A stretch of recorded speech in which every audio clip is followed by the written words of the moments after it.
Magandang araw, ito po ang Iparas kay Paras. Ako po si Eli Saludar at siyempre kasama natin si Sek Jing Parasek. Magandang araw sa iyo. Magandang araw, Paring Eli. Magandang araw naman muli sa ating mga mahal na mga kababayan na tuloy-tuloy pa rin ang pagdudusa dahil sa mga kabulastugan ni Marcos, lalo na wala siyang nagawa dito sa ating problema ngayon ng kawalan ng oil, no? Oil supply. At hanggang ngayon di pa na-resolbar ang mga kababayan yung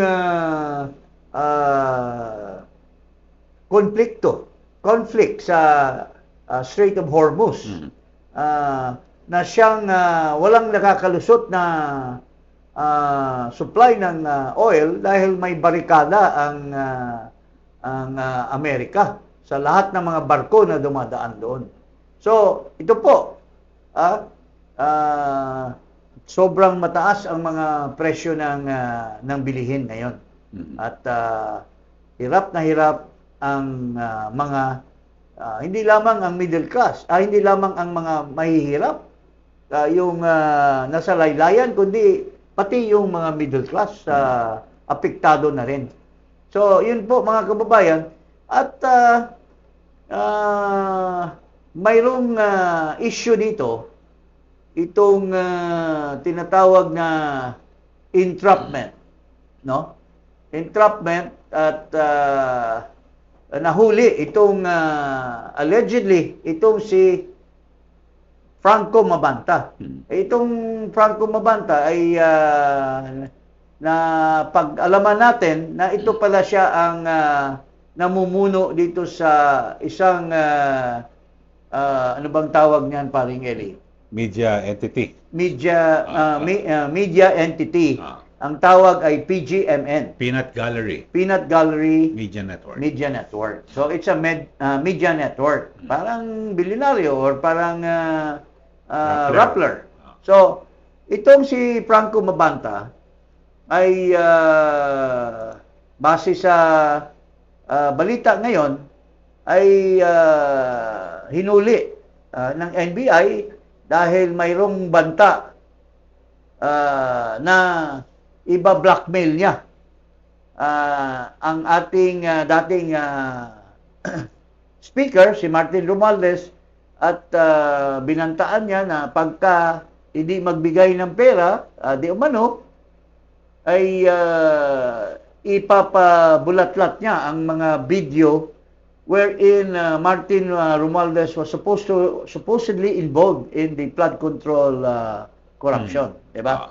So itong si Franco Mabanta dating social media director social ni BBM. Ni PBBM. Pero dahil diyan sa kwento na yan, karoon ng entrapment and so on, tinanong ngayon ang Malacanang. Ang mga media outlets na naka-assign sa Malacanang ay mayroon ngayong interview doon sa isang babae na tinatagurian nating Lucaret. Kasi umasta Lucaret, ang utak ay Lucaret, at ang itsura ay Lucaret din. So, ngayon, pakinggan natin ngayon yung interview. Kasi, yung nilatag namin ni Paring Eli tungkol doon sa entrapment. So, tinanong ngayon siya ng mga media practitioners na naka-assign sa Malacanang. Ito po yung interview. May reaction po ang palasyo dun sa pagkaka-aresto kay Franco Mabanta, PGMN founder, kaugnay dito po sa extortion case sa dating speaker. Ang nais naman po ng Pangulo sa lahat ng pagkakataon, managot ang dapat na managot. Kung mayroon po silang dapat na panagutan, kung mayroon po silang ginawang krimen, dapat lamang po nilang itong panagutan. Pero definitely, kailangan po ng due process sa lahat ng bagay. Follow up po, kilala po ba siya ng kilala po ba siya ng Pangulo dahil sinasabing may papel daw tong si Mabanta dun sa online political campaigns noon na sumusuporta kay Pangulong Marcos? Hindi po siya kaibigan ng Pangulo, pero siguro mas nanaisip ko po kung ito po ang inyong itatanong dahil ito po ay mismong pinost ni Franco Mabanta? Baka ito po ang itanong nyo kung ano po ang relasyon niya sa mga Duterte.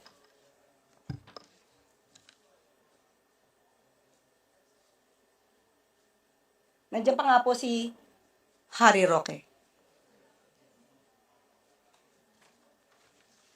Quick follow-up sa inyo pong pagkakaalam, Yusek, ano po ang relasyon po kaya ni Mabanta sa mga Duterte? Ay, kayo po ang magtanong sa kanya. Lalong-lalo na po, marami naman po yata siyang na-feature sa kanya mga articles na halos ay kumakalaban sa administrasyon. So, Duterte kaagad. Pero wala siyang napapakita na si Mabanta ay nagsasabi na, ay, Lolo Digong or Tito Digong, Ate Sara, mayroon ka bang picture na pinakita dyan? At itong humag na ito, na Lucaret, ay biglang nagsinungaling. Napakasinungaling nito. Ito yung bearer ng fake news. Anong sinasabi? Nung tinanong siya, kakilala ba si Marcos Jr. at yung si Franco Mabanta? Ang sagot ay, ang alam ko, hindi sila magkaibigan.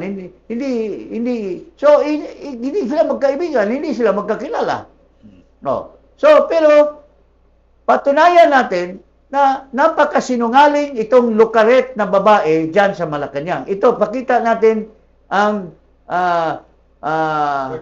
birthday celebration nitong Mabanta na ang Marcos Jr. at kanyang may bahay mismo ang nag-hold ng party sa kanilang bahay. Ang narinig natin dito sa Forbes Park. At ito, ang nagyayakapan pa, itong Beso-beso. nagbeso-beso, niyakap pa ni Marcos yung Franco Mabanta. At paano mo masabi ngayon, Lucaret, na hindi sila magkakilala? O ito, para mapatunayan natin na sinungaling at bearer of fake news itong si Lucaret Claire Castro dyan sa Malacanang, ito po ang magpapatunay na video na masyadong very close, labi-dabi, chami-chami si Marcos Jr. at saka yung Franco Mabanta. Ito.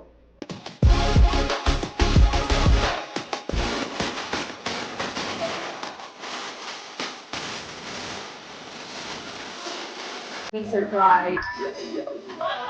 Mamaya. I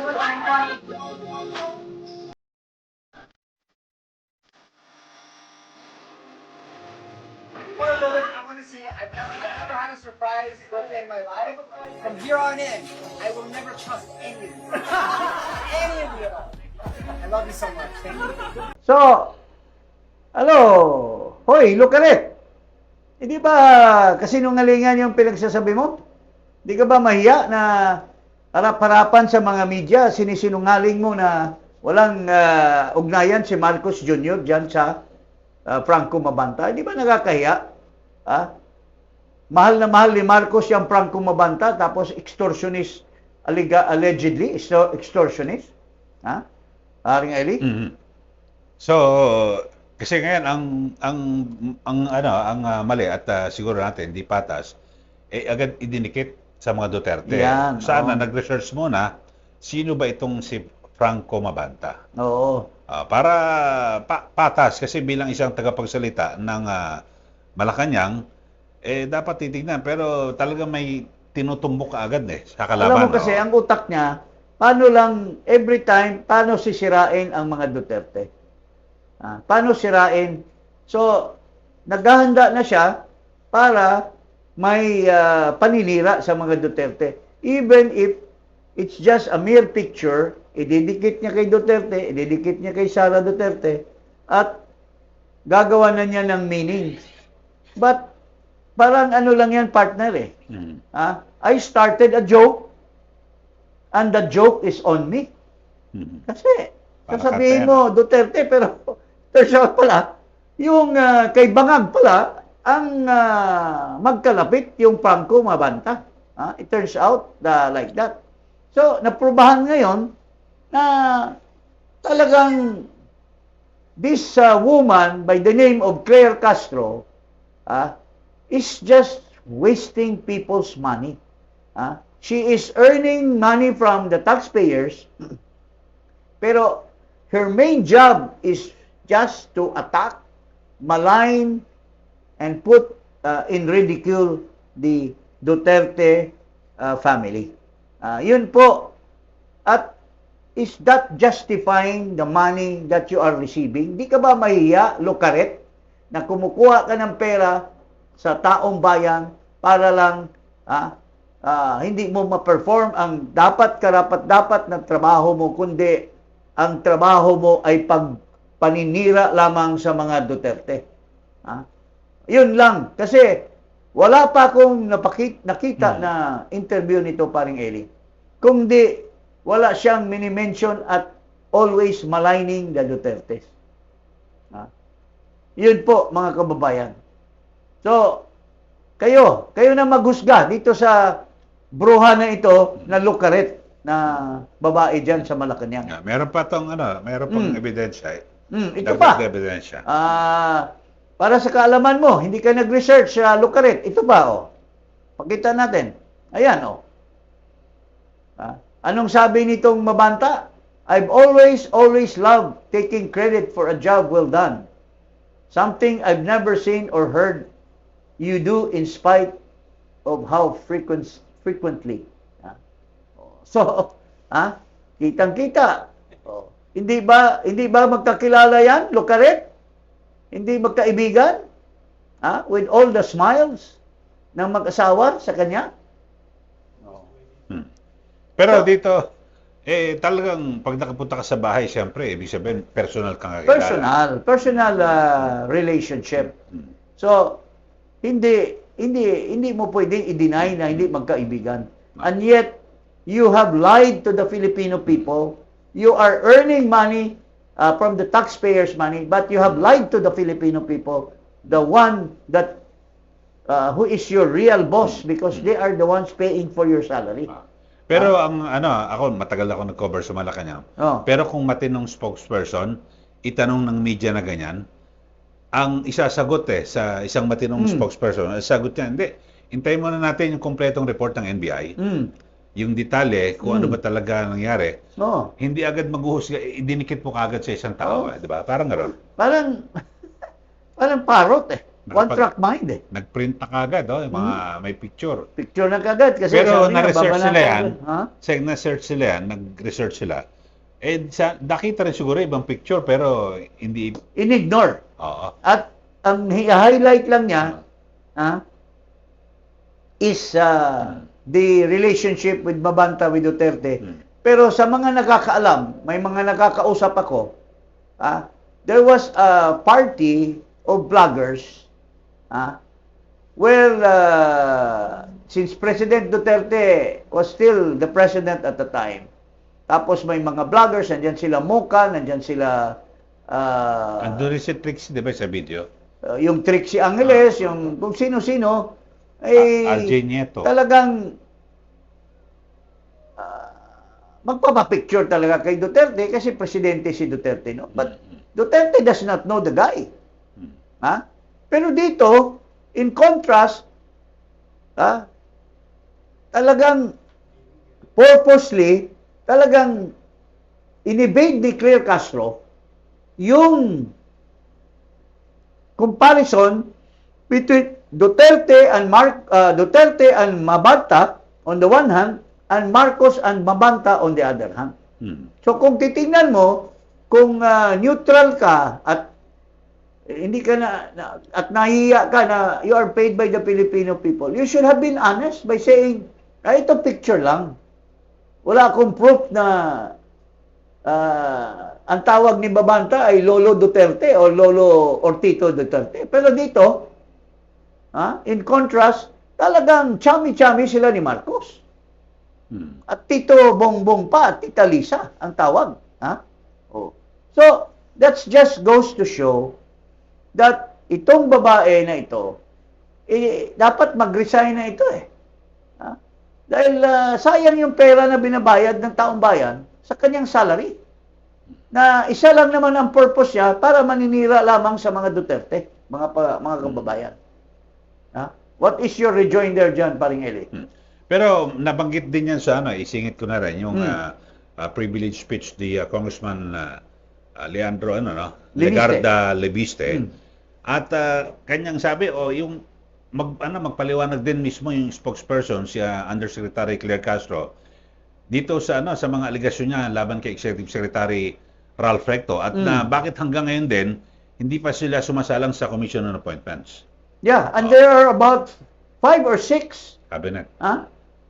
never in the history na for almost a year hindi pa nasasalang. And these are major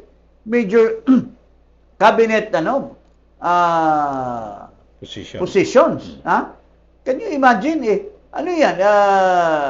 Reappoint lang ng reappoint every time magkakaroon ng ang break ang Congress? Ito si Marcos is really fond of violating the traditions, the existing laws and so on and so forth. Talagang wala talagang saysay itong pamamahala ni Marcos sa ating bayan. Lalo na pag-hire nitong lukaret na itong babae diyan sa Malacanang. Pero yung sa CA, paano ba? Dapat pag in-appoint, dapat dadaan kagad sa CA, di ba? Kasi yun, mandato yun. Every time you're appointed, there is a time frame by which your nomination is submitted to the CA for consideration. Tapos pag ad interim appointment, in-appoint ka during the time of pero pag nagkaroon ng break, tapos ka na. I-re-appoint ka You have to dapat be ulit. reappointed. Pero nakakahiya yon kasi napaka long period of time na hindi kagaya nitong si sa Department of Agriculture, hindi pa i-confirm yan Ang dami ngayon sa energy. Itong si Garin. Yung sa DNR. Sa DOTR. Balita ko, papalitan daw kay Francis Tolentino yung si Lopez. I DOTR? heard. DOTR. Matatapos na siguro yung election ban sa May.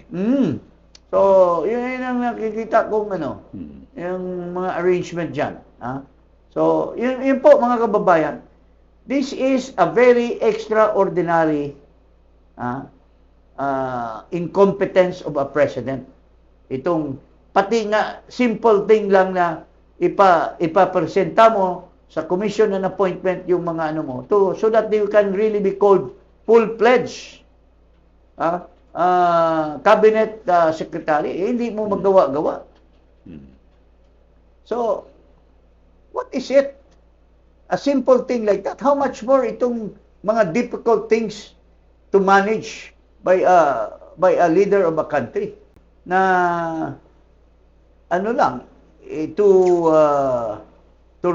rally behind your people to submit their CA nomination wala kang ginagawa. That's incompetence. That's negligence. Paring Eli? Yes, Okay, so abangan natin. Sana sumalang na sa CA lahat para makita rin natin yung kwalifikasyon ng bawat opisyal ng ating pamahalaan. Tama. Okay. Huwag po kalimutan na mag-subscribe dito po sa Iparas kay Paras. Magandang araw po sa araw po sa inyo uli, mga kababayan.